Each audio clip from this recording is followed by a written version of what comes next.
চায়নার কারণে আমেরিকার জাতীয় ও অর্থনৈতিক নিরাপত্তায় যে ঝুঁকি তৈরি হয়েছে তাতে উদ্বেগ জানিয়েছেন national security adviser Jake Sullivan.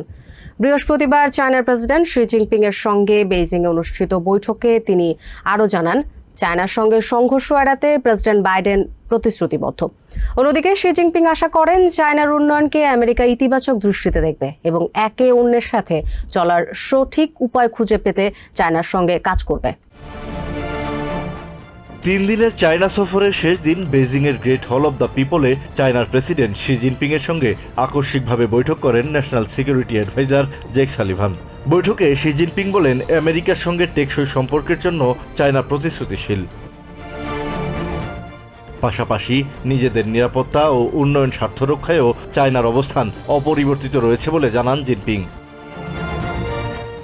Sullivan জানান, গত বছর ক্যালিফোর্নিয়ায় প্রেসিডেন্ট বাইডেনের সঙ্গে শি জিনপিং এর বৈঠকের পর দুই দেশ পারস্পরিক সহযোগিতার ক্ষেত্রে উল্লেখযোগ্য অগ্রগতি করেছে। দুই দেশের উচ্চ পর্যায়ের কূটনীতি বজায় রাখতে আমেরিকা প্রতিশ্রুতিবদ্ধ বলেও জানান সালিভান। সালিভান আরও জানান, প্রেসিডেন্ট বাইডেন জিনপিং এর সঙ্গে ফোন আলাপের জন্য উন্মুখ। শি জিনপিং এর সঙ্গে বৈঠকের পর বেইজিংয়ের সংবাদ সম্মেলনে সালিভান চায়নার বিষয়ে প্রেসিডেন্ট বাইডেনের প্রতিশ্রুতির কথা পুনর্ব্যক্ত করেন। সালিভান জানান, জিনপিং সহ অন্যদের সঙ্গে বৈঠকে তিনি মতানৈক্য থাকা জটিল বিষয়গুলো নিয়েও আলোচনা করেছেন। চায়নার বিভিন্ন অন্যায্য অর্থনৈতিক পদক্ষেপের বিষয়ে আমেরিকার উদ্বেগের কথা তুলে ধরেছেন ন্যাশনাল সিকিউরিটি অ্যাডভাইজার।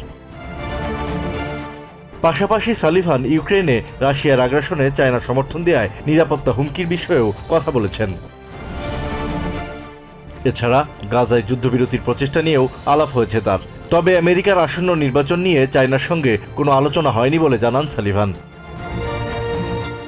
এর আগে একই দিন চায়নার সেন্ট্রাল মিলিটারি কমিশনের ভাইস চেয়ারম্যান জেনারেল জাং ইয়োশিয়ার সঙ্গে সাক্ষাৎ করেন সালিভান। পরে ইয়োশিয়া সহ দেশটির শীর্ষ সামরিক কর্মকর্তাদের সঙ্গে বৈঠক করেন তিনি। বৈঠকের পর এ বিষয়ে সংবাদ সম্মেলন করেন চায়নার প্রতিরক্ষা মন্ত্রণালয়ের মুখপাত্র। এছাড়া ফিলিপাইনকে ওয়াশিংটনের সমর্থনের বিষয়েও তীব্র সমালোচনা করেছে বেইজিং।